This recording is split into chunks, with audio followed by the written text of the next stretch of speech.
যেসব কারণে রোজা ভাঙ্গে না তবে মাকরু হয়ে যায়, এই আলোচনা চলতেছিল। এই আলোচনা কিছু মাসালা আলোচনা করা হয়েছে, আর যেখান থেকে মাসালা আলোচনা করতে বাকি আছে সেখান থেকে ইনশাল্লাহ আলোচনা শুরু করব, বাকিটা আল্লাহর ইচ্ছা। তা আমার ভাইরা, কিছু কারণ আছে রোজা ভেঙ্গে যায়, কিছু কারণ আছে রোজা ভাঙ্গে না, শুধু মাকরু হয়। আবার কিছু কারণ আছে রোজা ভাঙ্গেও না, মাকরুও হয় না। কিন্তু আজকে আলোচনা করব যেসব কারণে রোজা ভাঙ্গে না তবে মাকরু হয়ে যায়। মাকরু অর্থ হলো মন্দ, একটু দেখতে খারাপ। ঠিক আছে, মূল আলোচনায় চলে যায়। ক্ষুধা বা পিপাসার কারণে অস্থিরতা প্রকাশ করা। সারাদিন রোজা আছি, আজকে সেই ক্ষুধা লেগে গেছে, শরীর দুর্বল হয়ে যাচ্ছে, এরম কি ভাই বারে বারে প্রকাশ করা যে আমার প্রচণ্ড ক্ষুধা লাগছে, আমার প্রচণ্ড পানির পিপাসা লাগছে, এরকম বারে বারে অস্থিরতা প্রকাশ করা।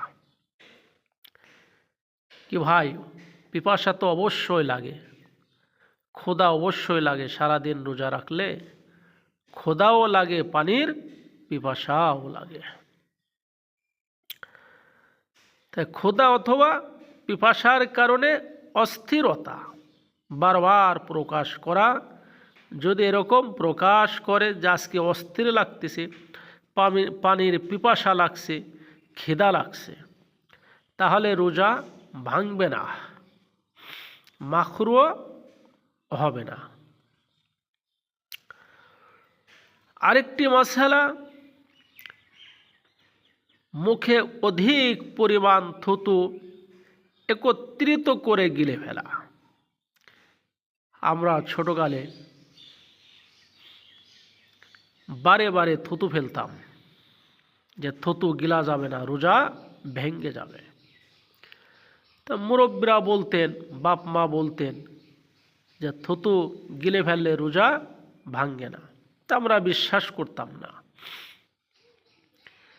বারে বারে থুতু ফেলতে ফেলতে গলা শুকিয়ে যেত, জিহ্বা শুকিয়ে যেত, খুবই কষ্ট হইতো।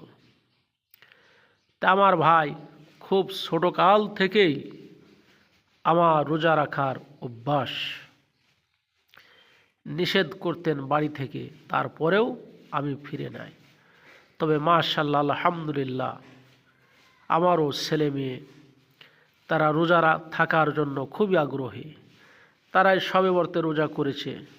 আমার 3টা ছেলে মেয়ে 3টাই শবে বরাতে রোজা করছে, 3টাই করবে। তারা আসলেও করতে দি নাই, শুধু একটা রোজাই করাইছি। আল্লাহ শুকরিয়া, আল্লাহর কাছে শুকরিয়া আদায় করি। আল্লাহ তাআলা আমার ছেলে মেয়েকে যেন দিনের পথে কবুল করে নেয়। তাই ছোটকালে গলা শুকিয়ে যেত, সিমকলই মুখের ভিতরে দিয়ে চাবাই চাবাই ফেলাইতাম। পরে বলতাম আমি তো রোজা। তাই ছোটকালের স্মৃতি মনে পড়ে গেলে ভালোও লাগে, কষ্ট লাগে। সেই ছোটকালের স্মৃতিগুলা কোথায়? একই সাথে ছোট ছোট ছেলেরা, বাচ্চারা খেলাধুলা করতাম, স্কুলে যাইতাম। কত শান্তিময় জীবন ছিল, আরামের জীবন ছিল। খাওয়ার চিন্তা ছিল না, ঘুমানোর চিন্তা ছিল না,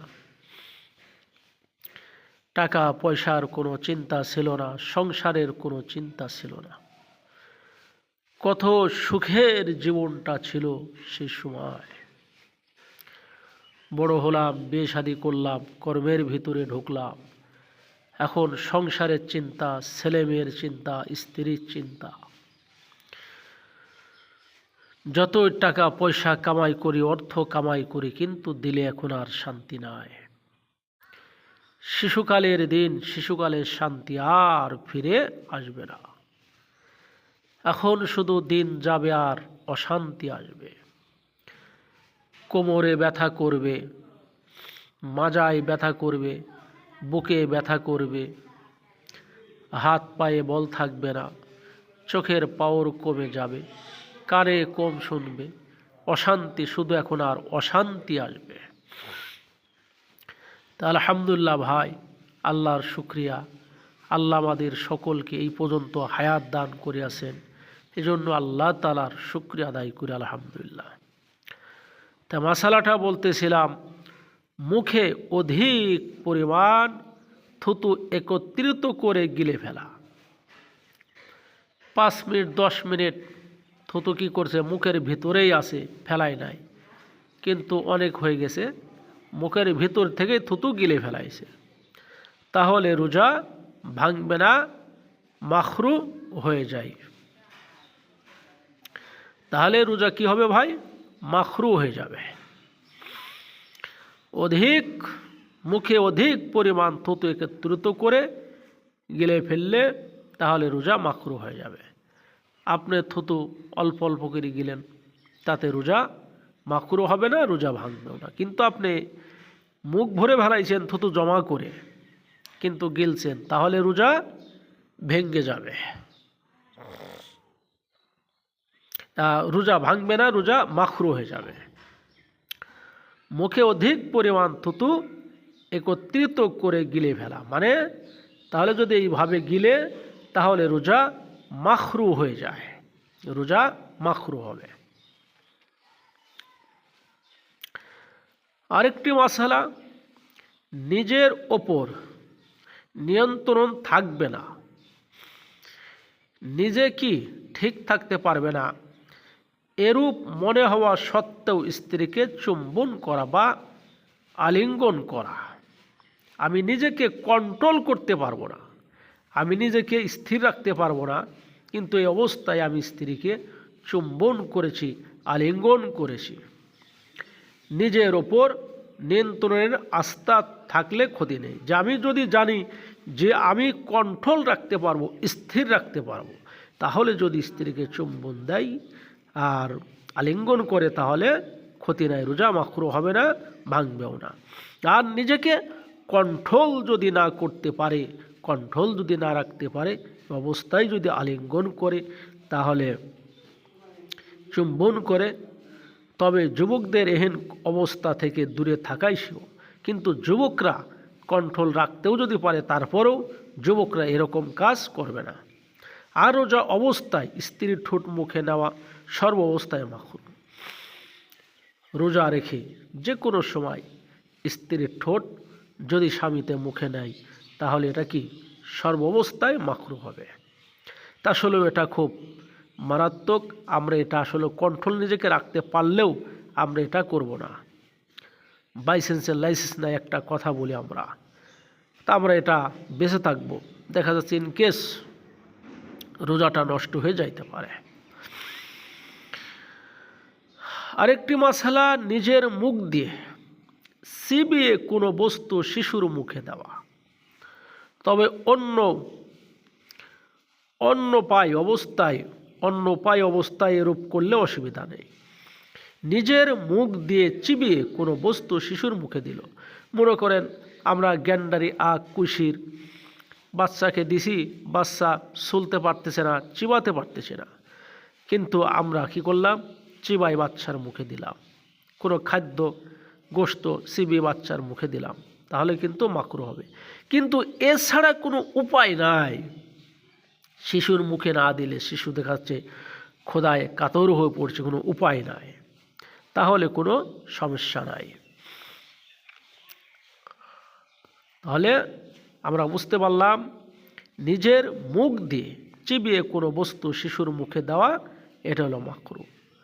তবে অন্য উপায় যদি না থাকে, যে রূপ করতেই হবে, তাহলে কোনো সমস্যা নেই, রোজা মাকরু হবে না।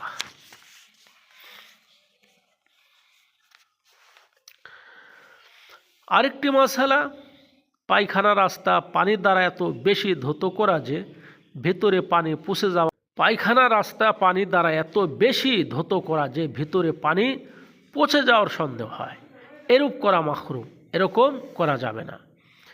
যে আমার অল্প পানি খরচ করলে ব্যবহার করলে হয়ে যায়, কিন্তু আমি পানি ব্যবহার করতেছি কিন্তু ভিতরে পানি পচে যাওয়ার সন্দেহ হয় যে আল্লাহ পানি কি ভিতরে গেল, এরূপ করা মাকরু, এরকম করা যাবে না। আর প্রকৃত পক্ষে পানি পচে গেলে রোজা ভঙ্গ হয়ে যাবে। যদি 100-র মধ্যে 100 পানি ভিতরে চলে গেছে, পাশার ভিতরে চলে গেছে পানি ব্যবহার করার সময়, ইস্তেঞ্জা করার সময়, তাই এক্ষেত্রে খুবই সতর্ক অবলম্বন করা দরকার। এর জন্য রোজা অবস্থায় পানি দ্বারা ধৌত করার পর কোনো কাপড় দ্বারা বা হাত দ্বারা পানি পরিষ্কার করে ফেলে নিয়ম। কি করবে ভাই? যে রোজা অবস্থায় পানি দ্বারা ধৌত করার পর কোনো কাপড় বা হাত দ্বারা পানি পরিষ্কার করে ফেলা নিয়ম। মশলাটা আবার পড়ি, যে পায়খানা রাস্তা পানি দ্বারা এত বেশি ধৌত করা যে ভেতরে পানি পচে যাওয়ার সন্দেহ হয়, তাহলে এরূপ করা মাকরু, এরকম যদি হয় রোজা মাকরু হয়ে যাবে। আর প্রকৃত পক্ষে পানি পচে গেলে, যদি সত্যিই পানি পচে যায়, তাহলে রোজা ভেঙে যায়। তাই এক্ষেত্রে খুবই সতর্কতা অবলম্বন করা দরকার। আমাদের খুব সতর্ক থাকতে হবে, সতর্ক হইতে হবে, যেরকম করা ঠিক হবে না। এর জন্য রোজা অবস্থায় পানি দ্বারা ধৌত করার পর কোনো কাপড় দ্বারা বা হাত দ্বারা পানি পরিষ্কার করে ফেলা নিয়ম। যদি এরকম সন্দেহ হয়, তাহলে কি করবে? পানি খরচ করার পরে তাহলে পানি সেখানে কোনো কাপড় দিয়ে অথবা হাত দিয়ে পরিষ্কার করে ফেলবে। আরেকটি মাসআলা, ঠোঁটে লিপস্টিক লাগালে যদি মুখের ভিতর চলে যাওয়ার আশঙ্কা হয়, তাহলে তা মাকরু হয়ে যাবে। তো আমাদের এই মাসআলাটা থেকেও আমাদের সতর্ক থাকতে হবে ইনশাআল্লাহ। হ্যাঁ, তবে যারা এগুলা করে খুবই সতর্ক থাকতে হবে। একটু কথা বলতেছি, আচ্ছা খাবার নিয়ে। ঠোঁটে লিপস্টিক লাগালে যদি মুখের ভিতর চলে যাওয়ার আশঙ্কা হয়, তাহলে তা মাকরু। খুবই সতর্ক থাকতে হবে আমার মা বোনদের, যে আমরা যখন ঠোঁটে এটা লাগাবো, যদি আমার সন্দেহ হয় মুখের ভিতরে চলে যাবে, আশঙ্কা হয়, তাহলে তা রোজা মাকরু হবে। তা আমরা আসলেও রোজার দিন এটা লাগাবোই না। এমনিই তো আমরা ঠোঁটে রং বিভিন্ন কালার করে আমরা রাস্তাঘাটে চলে, এটা গুনাহ। কিন্তু হয়তো সে এগুলা লাগায় বাসার ভিতরে থাকতে পারে, নিজের স্বামীকে দেখাইতে পারে, কিন্তু পর বেগানা পুরুষদের সামনে এগুলা করে যাওয়া যাবে না। তারপরে রোজার দিন এটা লাগাবে না, কারণ এত কষ্টের রোজা, সারাদিন না খেয়ে থাকতে হবে, আল্লাহর হুকুম, এত কষ্ট করে রোজা রাখলেন, যদি রোজাটা নষ্ট হয়ে যায়, ভেঙে যায়, তাহলে তো গুনার আর সীমা নেই। সেজন্য আমরা রোজার দিনে কখনো আমাদের মা বোনদের বলি, আমরা ঠোঁটে লিপস্টিক লাগাবো না। তো এই ছিল ভাই আজকের আলোচনা। ধারাবাহিকভাবে আলোচনা চলতেছে ইনশাল্লাহ, সামনে ধারাবাহিকভাবে আলোচনা চলবে। রোজা সম্পর্কে আলোচনা গেছে, রোজার নিয়াতের সম্পর্কে আলোচনা গেছে, সেহরির আলোচনা চলে গেছে, ইফতারের আলোচনা চলে গেছে, তারপরে আপনার যেসব কারণে রোজা ভাঙ্গে না এবং মাকরু হয় না, এই আলোচনা চলে গেছে। তারপরে আজকে শেষ করলাম আলোচনা রোজা যে সমস্ত কারণে ভাঙ্গে না তবে মাকরু হয়ে যায়, এই আলোচনা ইনশাল্লাহ আজকে শেষ হলো। আল্লাহ পাক রাব্বুল আলামিন আমাদের সকলকে মাসালাগুলোর উপরে আমল করা তৌফিক দান করুক। ইনশাল্লাহ আগামীকালকে আলোচনা করব যেসব কারণে রোজা ভেঙে যায় এবং শুধু কাজা ওয়াজিব হয়। তা আমার প্রিয় ভাইরা, আমার প্রিয় বন্ধুরা, যারা রেকর্ড করলেন, ভিডিও করলেন, ইনশাল্লাহ এই রেকর্ড ভিডিও ফেসবুকে, ইউটিউবে পাওয়ার সাথে সাথে আপনারা ভিডিওটি শেয়ার করে দিবেন, আমার অন্য মুসলমান ভাইদের কাছে যেন পৌঁছে, তারা যেন মাসালাগুলা হল করতে পারে, মাসালাগুলা শুনতে পারে। সওয়াবের নিয়াতে আপনারা সকলেই শেয়ার করে দিবেন ইনশাল্লাহ। ভালো থাকবেন, সুস্থ থাকবেন। আসসালামু আলাইকুম ওয়া রাহমাতুল্লাহি ওয়া বারাকাতুহু।